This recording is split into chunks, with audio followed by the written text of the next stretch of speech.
Untuk berat badan nih dok, kan selain tinggi badan juga berat badan. gitu. Jadi kalau untuk anak-anak yang gizinya masih kurang, pengen berat badannya nambah ya memang harus kalorinya ditingkatkan, Mbak. Eh, Makanannya tinggi kalori. Sebenarnya sekarang banyak tuh dijual susu-susu formula yang tinggi kalori. Memang spesial dirancang untuk menaikkan berat badan, tapi kan itu harus dengan resep dokter atas anjuran rekomendasi dokter. Jadi boleh berkonsultasi ke dokter sih sebenarnya untuk susunya. Seperti itu. Makanan juga kan seperti yang Milna Wegen tadi, memang Mm-mm. ada makanan-makanan tertentu yang dirancang kalorinya ditinggikan untuk menambah berat badan. Tapi kalau moms mau bikin sendiri misalnya di rumah makanannya, ya berarti harus menambahkan komposisi lemaknya agak dibanyakin dikit. Memang Oke, seperti itu. oke, Eh, eh, oke dok. Jadi, Kemudian mm-mm. Oke lanjut dok, lanjut. oke. Selain nutrisi kalorinya juga sebenarnya kita sudah bahas kemarin ya di bagian waktu kita berbincang-bincang soal MPASI feeding rules-nya. Jadi harus ada aturan makannya. Diatur jadwal makannya seperti itu, diatur komposisi makannya seperti itu. Jadi kalau memang mau berat badan sih memang benar-benar makannya sih Oke, yang jenis diperhatikan. makanannya yang misalnya nih di usia segini ada makanan-makanan yang harus diperbanyak, maksudnya jenis makanannya apa gitu dok? Ya kalau memang di usia 0 sampai 6 bulan memang ASI ya. Kalau Mm-mm. ASI kan memang gendut-gendut anaknya. Sesudah Mm-mm. 6 bulan ke atas itu MPASI. Mm-mm. Nah, kalau memang status gizinya masih kurang, jadi pas pemberian MPASI itu di bagian 4 bintangnya itu ditambahkan lemak, keju, Oke. susu seperti itu. Eh, di lemak santan, boleh lemaknya daging, seperti itu. Nah, ketika dia 1 tahun ke atas makan makanan keluarga juga dibanyakin bagian lemaknya memang Oke. biar kalorinya tercukupin seperti itu. Kemudian ditambah dengan susu-susu formula yang penambah berat badan, memang dirancang khusus untuk menambah berat badan. Oke. Uh, Kalau proporsinya misalnya karbohidratnya kalau kalau di satu piring gitu katakanlah kan uh, uh, untuk anak misalnya nasinya harus sebesar apa, terus proteinnya harus seperti apa, Sebanyak apa? lemaknya Oh ya. iya. Jadi kalau nasinya itu 55%, jadi seperti setengah piringnya itu adalah karbo ya. Mm-mm. Kemudian 20 sampai 30%-nya itu adalah protein Oke. gitu. Kemudian 10 sampai 15% itu adalah kalori apa lemak, Mm-mm. lemak. Nah, sisanya sayur-sayuran dan vitamin dan mineral. Oke, Seperti itu. seperti itu. Gitu Jadi komposisi yang seimbang. nah, kalau misalnya makanan itu sendiri, Dok, misalnya protein, sebenarnya kan banyak tuh sumber protein. Tapi kalau dari dokter sendiri menyarankan apa nih, Dok, kalau untuk protein yang baik untuk pertumbuhan, sumbernya? Kalau protein yang paling semua protein sebenarnya baik ya. Ada Mm-mm. protein hewani, ada protein nabati. Mm-mm. Nah, protein hewani yang paling baik tuh sebenarnya ikan. Itu karena banyak mengandung asam lemak tuh yang dibutuhkan untuk perkembangan otak. Jadi kalau banyak makan ikan tuh anaknya cerdas, Mbak, pintar. Oke. Tapi Kalau protein sebenarnya mm-mm. eh, eh, daging juga bagus juga karena ada apa zat besinya kan Mm-mm. gitu. Mm-mm. Jadi semua protein sih bagus. Protein nabati juga bagus sih, tahu, tempe, kedelai itu kan protein. Bagus juga Oke, jadi gitu. memang Jadi harus semuanya bagus divariasikan seperti itu. Nah, kalau cara dan mengolahnya, Dok, bervariasi. cara mengolahnya sendiri, Dok, ada nggak nih cara pengolahan yang jangan nih diginiin nanti sumber gizinya malah hilang seperti itu?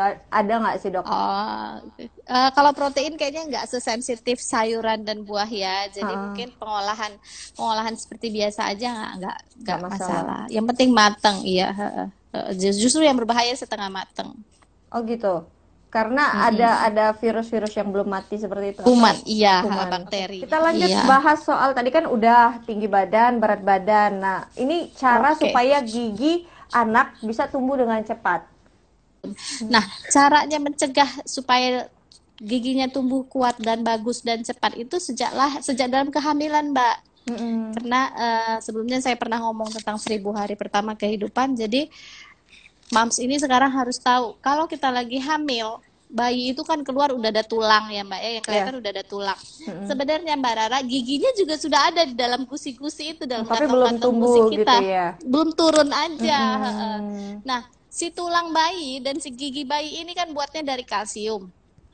Kalau Ya. ibunya nggak banyak makan kalsium, nggak mau minum susu, dikasih dokter vitamin nggak dimakan, Mbak Rara tahu nggak kalsiumnya ngambil dari mana?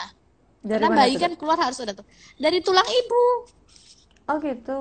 Nah, iya, makanya kalau ada anak yang durhaka tuh kelewatan banget, Mbak. Bener nggak? Kalau Iya benar-benar.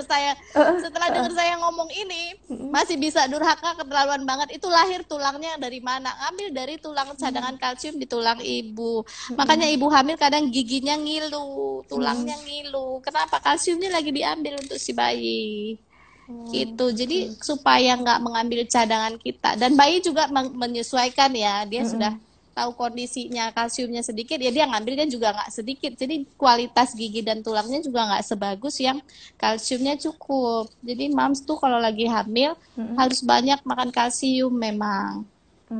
Supaya gigi dan tulang bayinya bagus. Sekarang gimana setelah lahir? Gimana tuh caranya Oke. supaya cepat? Jadi kita harus menjaga kesehatan gusi si bayi. Caranya bayi anaknya itu harus banyak makan tetap vitamin C dan vitamin A. Oke. Banyaknya di mana? Banyaknya biasanya di ubi merah. Di ubi merah ada di vitamin ubi itu banyak mengandung vitamin A dan C, brokoli, ya. Oke. Kemudian kalsiumnya juga harus banyak setelah lahir, harus minum susu. Kemudian di dalam MPASI-nya bisa ditambahkan keju, ya. Oke. Dan keju itu katanya semakin tua kalsiumnya semakin tinggi. Jadi bisa kayak keju cheddar, parmesan itu keju yang tua yang lama. Itu jadi harus baiknya ditambahkan. Karena kalau gusinya sehat tuh lentur peredaran darah di situ lancar, gusinya akan lentur sehingga erupsi giginya yang turun dari gusi itu keluar tuh lebih bagus, lebih cepat. Seperti itu. Jadi dari nutrisinya sejak hamil. Kemudian apa? Yang kedua adalah titer. Gigit-gigitan bayi itu Oke. ada kan yang dari plastik tapi yang food Karet grade kayak itu. gitu. Karet memang ketika mau tumbuh gigi kan bayi kan memang suka gatel gusinya. Jadi kita kasih titer itu supaya dia gigit-gigit.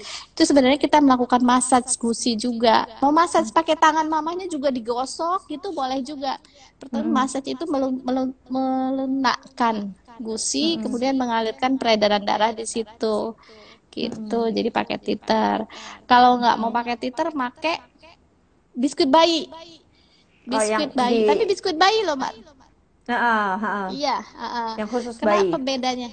Iya, karena biskuit bayi itu memang dirancang khusus untuk hancur ketika masuk. Kalau ada belahan-belahan yang gede tuh masuk ke mulut bayi, dia akan auto hancur dibandingkan biskuit dewasa. Biskuit dewasa enggak. Kalau ada bongkahan yang gede gak kegigit, dia akan tetap seperti itu kan, harus dikunyah kan gitu. Jadi jangan sekali-sekali memberikan bayi itu biskuit yang bukan biskuit bayi, berbahaya, keselak ya. Gitu. Jadi biskuit bayi juga merangsang pertumbuhan gigi. Kemudian yang sering bikin lambat tumbuh gigi juga tuh tekstur makanannya Mbak Rara. Kadang udah 9 bulan, tapi masih dikasihnya makanan yang bubur kental atau puree, bubur yang di blender. Gitu, masih halus, bubur halus gitu. Padahal seharusnya kan sudah bubur biasa. Gitu. Jadi semakin kasar bubur itu makanannya semakin cepat tumbuh giginya sebenarnya.